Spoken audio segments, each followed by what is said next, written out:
make a VR for Eagle Eye Shooting about his lead journey, how much fun it is and things like that. What kind of got me started here? This was December 1976. I was on my way to work.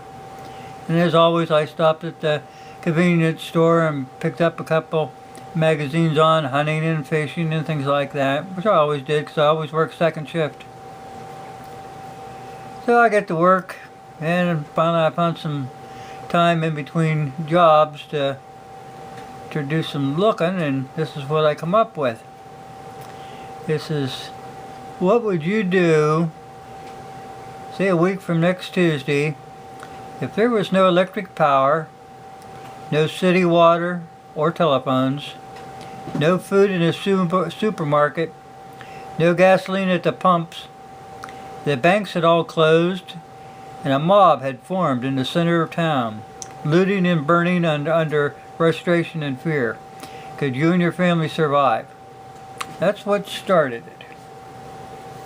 Made me do some thinking. I'll make sure I get this down here. Where is it? Right there.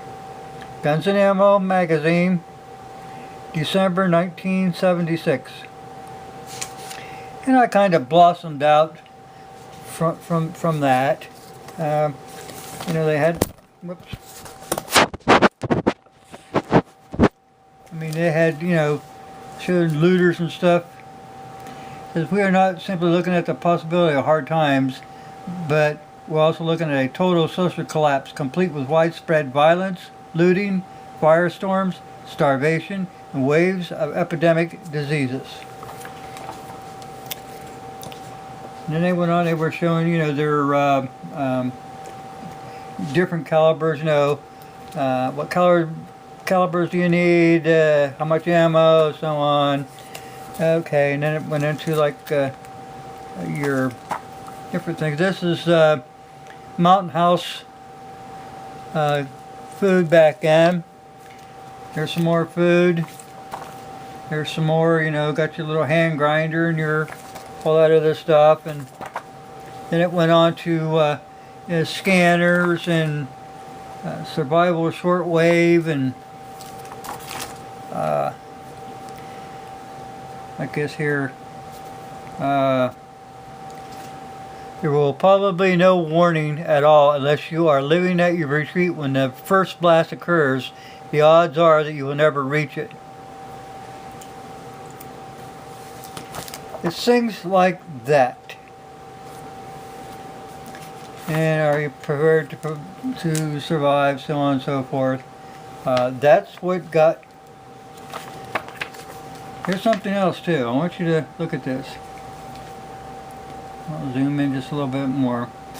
If you wait to run until the balloon goes up, the highways will resemble parking lots, airports will be closed or in chaos, and you will probably never ever reach your retreat. If there's game in the area, it will quickly be decimated or frightened away. Okay, that's the kind of stuff I got into back then. And that's where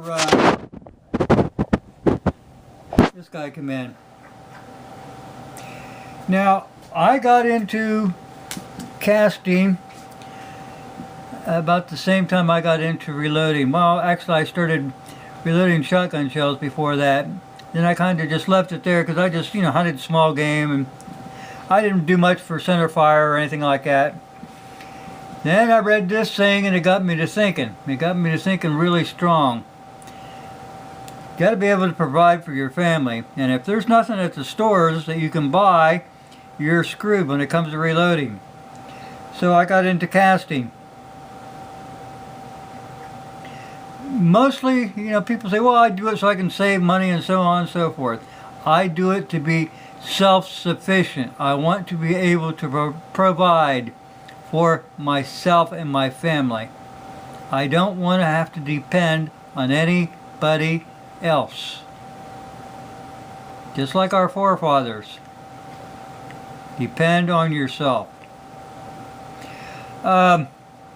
So I got into doing some casting. It wasn't, like I said, it wasn't to save money. Of course it was to save money because I could get the lead wheel weights. But I wanted to be able to do it myself. So I got around to getting the molds, and then when you cast them, you also have to lube them and resize them to fit your whatever firearm you have. So that costs a little bit more. But it didn't take long to get the stuff that I needed, and I still have it. I don't have the firearms because they got stolen about 10, 12 years ago. That's why you don't see me doing much reloading. But the fact is, that's why I got into it. Now, I don't care if you're using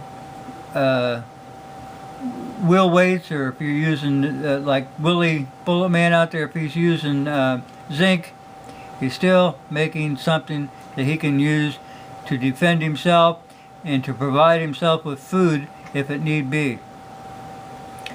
So that's why I got into it. I'm happy. The casting thing is probably the most relaxing thing that you can do. You get very content when you're sitting there and you're casting them bullets and you're providing something that you can't buy in a store. You are quality control. You're a manufacturer. You're it. But that's why I got into casting, and like I said, it's been a very relaxing thing. I don't care if you're doing round ball for muzzleloader, or if you're making semi-wide cutters for a big handgun. It's relaxing, it's fun, and when it gets right down to it, you're providing for yourself. You're not relying on somebody else or the system. Thanks for watching.